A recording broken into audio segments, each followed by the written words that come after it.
हरभऱ्याचे आणि मुगाच्या डाळीचे पीठ तयार झाले. आता त्याचे आपल्याला भजे तळून घ्यायचे. चला भजे तळून घेऊ. तेल तापत ठेवलेलं आहे. भजे तळून घेऊ आपण.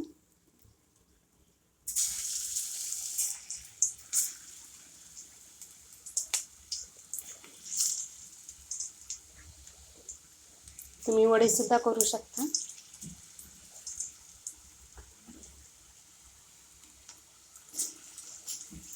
आता वडे आपले भजे चांगले तळून घेऊ. गुलाबी रंग असतो तळून. आपले मस्त भजे तळले गेले. एका प्लेटमध्ये काढून घेऊ आपण. आपले हरभऱ्याच्या मुगाच्या डाळीचे भजे तयार झाले. सगळ्यांनी गरम गरम मूग डाळीचे भजे, हरभऱ्याच्या डाळीचे आणि मूग डाळीचे भजे खायला आवडलं तर लाईक करा, शेअर करा, कमेंटमध्ये सांगा. मूग डाळीचे भजे कसे झाले. सगळ्यांना बाय बाय.